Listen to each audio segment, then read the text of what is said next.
지금 이 순간에도 베르사유 궁전을 찾는 수백만 명의 관광객들은 황금빛 천장을 올려다보며 감탄사를 터뜨립니다. 그런데 아무도 묻지 않거든요. 저 찬란한 금빛 뒤에서 도대체 무슨 냄새가 났는지를요. 72년간 유럽을 지배한 루이 14세, 짐이 곧 국가다라고 선언했던 절대 권력자의 몸은 사실 살아있는 동안 이미 썩어가고 있었습니다.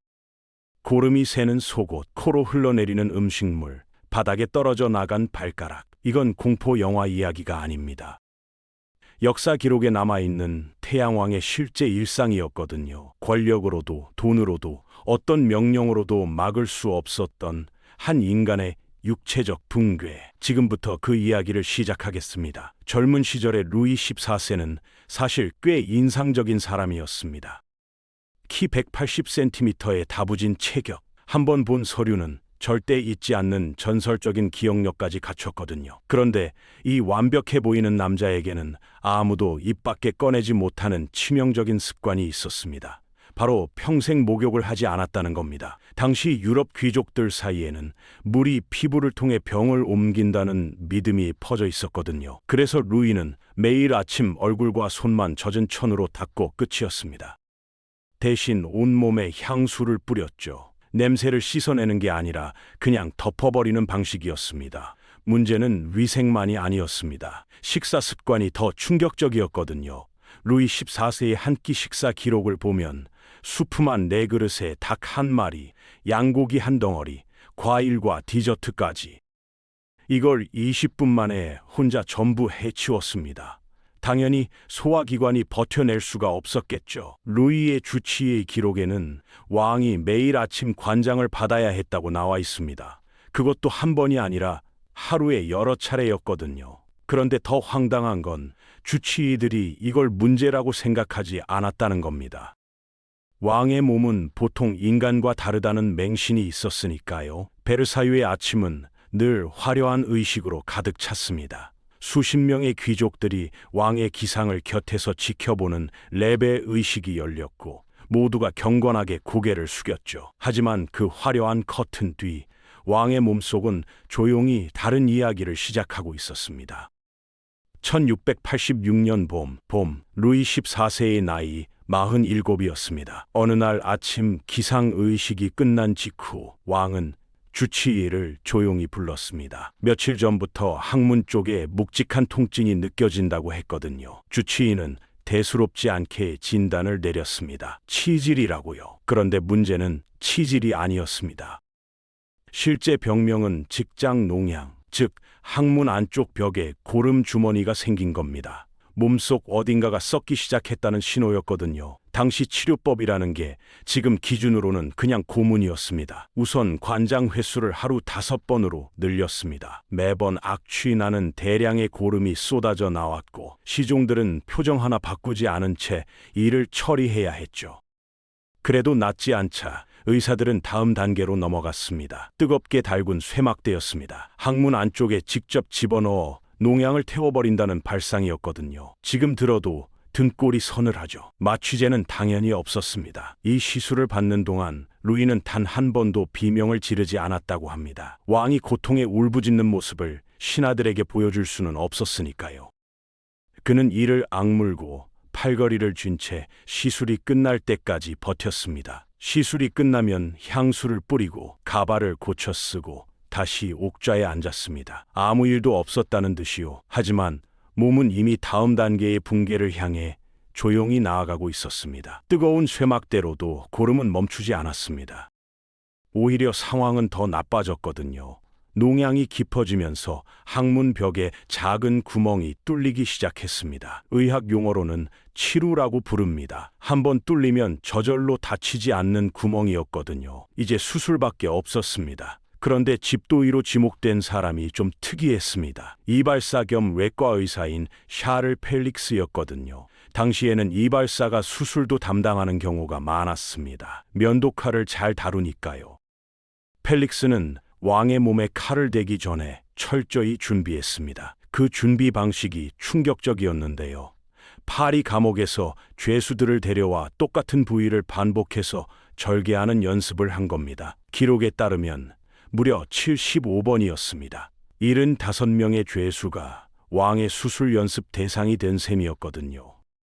1686년 12월 18일 드디어 수술 당일이 됐습니다. 마취제는 없었습니다. 4명의 시종이 왕의 팔다리를 붙잡았고 펠릭스는 직접 제작한 특수 메스를 들었습니다. 생사를 째는 고통 속에서도 루이는 끝까지 소리를 지르지 않았다고 합니다. 하지만 첫 수술은 실패였습니다. 고름이 계속 흘러나왔고 결국 같은 부위를 총 4차례 더 절개해야 했거든요. 수술과 수술 사이 왕은 국정을 처리했습니다. 아픈 내색 없이 문서에 서명하고 신하를 만나면서요. 그 모습을 본 유럽 귀족들은 오히려 왕의 강인함에 경탄했습니다. 진짜 무너지고 있는 건 그의 몸속이었는데 말이죠. 수술은 끝났지만 구멍은 닫히지 않았습니다. 4번의 절개 끝에 목숨은 건졌어도 항문과 피부 사이에 뚫린 구멍은 평생 그대로였거든요. 루이 14세는 죽는 날까지 그 구멍으로 대변과 고름이 새어나오는 삶을 살아야 했습니다. 시종들은 매일 아침 특수 제작된 패드를 속옷에 댔고 하루에도 여러 번 교체했습니다. 그런데 냄새만큼은 어떻게 할 수가 없었거든요. 그래서 루이는 향수를 뿌렸습니다. 엄청난 양을요. 기록에 따르면 왕실이 매년 수입한 향수는 오늘날 가치로 약 200만 달러어치에 달했습니다. 장미, 제스민, 사향, 유럽에서 가장 진한 향료들이 베르사유 전체에 뿌려졌거든요. 그럼에도 불구하고 외국 대사 한 명은 왕을 아련하고 복도로 나오자마자 그 자리에서 구역질을 했습니다. 하지만 아무도 입을 열지 않았습니다. 절대 권력 앞에서 코를 막는다는 건 목숨을 거는 일이었으니까요. 태양왕의 빛은 여전히 찬란했지만 그 빛 아래 냄새는 아무도 막을 수 없었습니다. 항문이 무너지고 7년이 지난 1693년, 이번엔 입이 문제였습니다. 루이 14세는 설탕을 극도로 좋아했는데 수십 년간 쌓인 결과는 참혹했습니다. 잇몸이 심하게 부어올랐고 견딜 수 없는 치통이 찾아왔거든요. 주치의는 단호하게 결정을 내렸습니다. 위쪽 치아를 전부 한 번에 뽑아야 한다고요. 루이는 마취도 없이 승낙했습니다. 그런데 시술 도중 의사가 집게로 치아를 뽑다 너무 힘을 준 나머지 턱뼈 일부가 부서졌습니다. 그 충격으로 구강과 비강을 잇는 입천장에 큰 구멍이 뚫렸거든요. 이제 왕이 무언가를 먹거나 마실 때마다 음식물이 코로 역류해 흘러나왔습니다. 말을 할 때마다 코에서 음식 썩는 냄새가 올라왔죠. 그래도 신하들은 아무 말도 하지 않았습니다. 슬쩍 고개를 돌리고 못 본 척 시선을 피하면서요. 베르사유의 신하들은 그렇게 매일 조금씩 더 능숙한 배우가 되어갔습니다. 몸이 무너지는 속도는 갈수록 빨라졌습니다. 체중은 140kg을 넘어섰고 무릎과 발목은 통풍으로 퉁퉁 부어올랐거든요. 한때 유럽 최고의 무용수로 불렸던 남자가 이제는 계단 하나를 오르는데도 시종 2명의 부축이 필요했습니다. 거울도 견딜 수 없었습니다. 루이는 결국 침실의 거울을 전부 치우라는 명령을 내렸거든요. 거울 속 노인이 자신이라는 사실을 직면하고 싶지 않았던 겁니다. 하지만 육체적 고통보다 더 잔인한 건 따로 있었습니다. 자식들이 먼저 죽어나가는 걸 지켜보는 일이었거든요. 아들이 죽었습니다. 손자가 죽었습니다. 천연두와 홍역이 왕실을 휩쓸고 지나갔습니다. 72년을 통치한 왕의 뒤를 이을 사람은 이제 겨우 5살짜리 증손자 한 명뿐이었습니다. 태양은 지고 있었습니다. 아주 천천히, 그리고 아주 비참하게요. 1715년 8월, 산책 도중 넘어진 게 시작이었습니다. 별거 아닌 것 같았거든요. 그냥 발을 헛디딘 정도였으니까요. 그런데 왼쪽 다리에 멍이 들더니 며칠 후부터 피부가 검게 변하기 시작했습니다. 궤저였습니다. 조직이 썩으면서 죽어가는 병이었거든요. 얼마 지나지 않아 침실에서 썩은 고기 냄새가 나기 시작했습니다. 냄새는 복도를 타고 퍼져나갔고 베르사유 궁전 3개 층 전체를 뒤덮었거든요. 향수로도 더 이상 감당이 안 됐습니다. 의사들은 다리를 절단해야 한다고 했습니다. 하지만 루이는 거부했습니다. 다리 없이는 왕으로 설 수 없다고요. 그 사이 괴전은 발목을 타고 계속 올라왔습니다. 그러던 어느 아침 시종이 양말을 벗기는 순간 왕의 엄지발가락이 바닥에 툭 떨어졌습니다. 저절로 떨어져 나간 겁니다. 태양왕의 몸은 이제 스스로를 멈출 수 없는 상태가 되어버렸습니다. 1715년 8월 26일 루이 14세는 죽음이 가까워졌음을 직감했습니다. 그는 5살짜리 증손자를 불렀습니다. 겁에 질린 아이의 손을 잡고 천천히 말했거든요. 나처럼 전쟁을 사랑하지 마라. 백성을 사랑하라. 72년을 철권으로 통치한 남자의 마지막 말이었습니다. 임종을 지킨 사람은 비밀 결혼을 했던 마담 드 맹트농 단 한 명뿐이었거든요. 신하들은 하나둘 방을 빠져나갔고 거대한 베르사유는 텅 빈 것처럼 조용해졌습니다. 9월 1일 새벽 8시 15분 루이 14세는 숨을 거뒀습니다.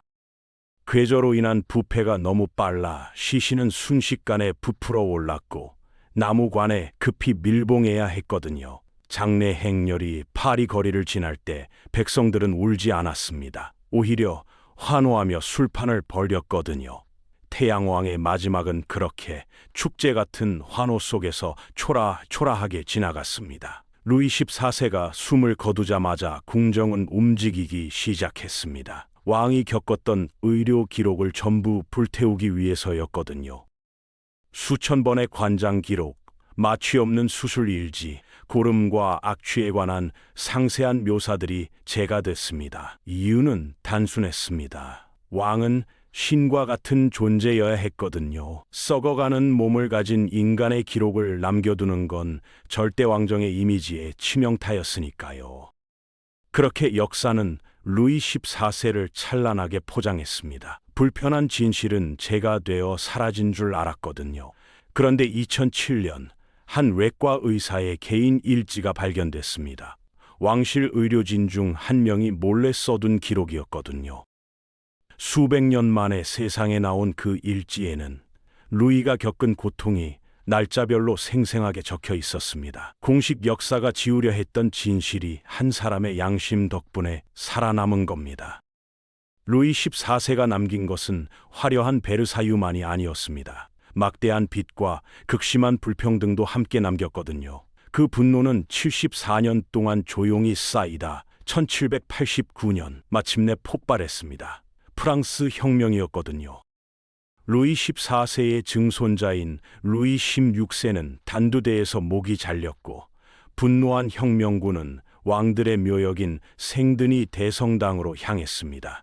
왕족들의 무덤을 파헤치기 시작했거든요. 루이 14세의 관도 예외가 아니었습니다. 밀봉된 나무관을 열었을 때 태양왕의 육체는 형체도 없이 부패해 있었습니다. 혁명군은 그의 뼈를 꺼내 길바닥에 내던졌거든요. 72년간 왕좌를 지키고 베르사유라는 불멸의 궁전을 세웠지만 결국 그의 뼈는 파리 거리에 나뒹굴었습니다. 권력은 영원하지 않았고 백성의 분노는 죽음 이후에도 그를 놓아주지 않았거든요. 루이 14세는 베르사유와 자신의 이름이 영원하기를 원했습니다.